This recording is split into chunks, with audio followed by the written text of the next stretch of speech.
antara kisah-kisah besar para sahabat, ada satu nama wanita yang nyaris luput dari perhatian.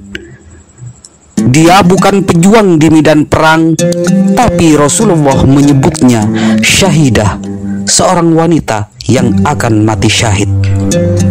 Inilah kisah seorang wanita yang bernama Ummu Warokoh, perempuan penghuni surga yang syahid di rumahnya sendiri. Ummu Warokoh binti Abdullah adalah seorang wanita Ansor dari Madinah. Ia dikenal sangat alim, rajin ibadah, dan mencintai Al-Quran.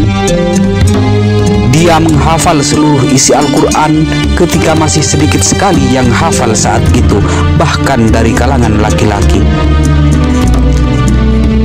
Nabi Muhammad SAW sangat menghormatinya. Beliau sering berkunjung ke rumahnya dan bahkan menyebut Ummu Warokoh sebagai syahidah, wanita yang akan mati syahid. Saat perang Badar akan pecah, Ummu Warokoh datang kepada Nabi Muhammad dan berkata, "Ya Rasulullah, izinkan aku pergi bersamamu. Aku akan mengobati yang luka dan mengurus yang sakit. Semoga kelak Allah menganugerahkan syahidah kepadaku." Nabi Muhammad menjawab, "Tinggallah di rumahmu, wahai Ummu Warokoh.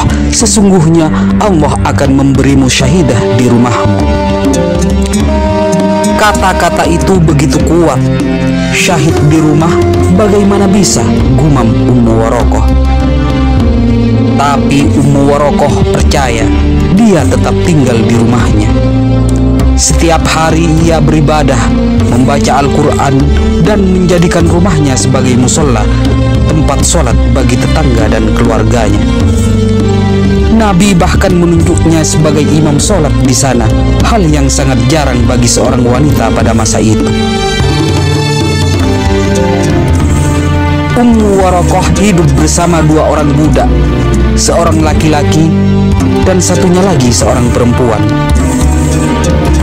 Ia memperlakukan mereka dengan baik, penuh kasih sayang, bahkan membantu mereka belajar agama. Namun iblis laknatullah membisikkan niat jahat di hati mereka.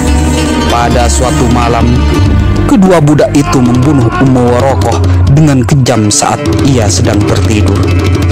Tubuhnya ditinggalkan begitu saja dan mereka melarikan diri ke padang pasir. Pagi harinya, Umar bin Khattab yang saat itu menjadi khalifah merasa heran. Biasanya Ummu Warokoh hadir di masjid atau mengirim kabar jika ia tidak bisa hadir, tapi kali ini tidak. Umar memerintahkan orang untuk memeriksa rumahnya. Dan disitulah Ummu Warokoh ditemukan telah wafat. Tubuhnya masih dalam keadaan suci dan tidak ada tanda-tanda perlawanan. Sayyidina Umar menangis. Ia segera mengingat sabda Rasulullah SAW. Rasulullah berkata, "Berapa banyak orang yang gugur di medan perang namun bukan syahid, dan ada pula yang mati di ranjangnya tapi dicatat sebagai syuhada." Ummu Warokoh dimakamkan dengan penghormatan yang sangat besar. Dia bukan pemimpin pasukan, bukan pula penceramah besar, tapi cinta dan hafalannya terhadap Al-Quran serta keikhlasannya dalam ibadah itulah yang membuatnya dijanjikan syahid oleh Rasulullah SAW. Dan benar, syahidnya terjadi di rumahnya sebagaimana sabda Rasulullah SAW. Sayyidina Umar kemudian memerintahkan agar kedua budak itu ditangkap. Mereka dihukum dengan seadil-adilnya. Syahid bukan hanya milik para pejuang di medan perang. Ia milik siapa saja yang hidup dengan iman dan wafat dengan cinta kepada Allah dan Rasul-Nya. Ummu Warokoh telah membuktikannya. Namanya mungkin tak banyak dikenal, tapi di langit dia telah disebut-sebut sebagai penghuni surga.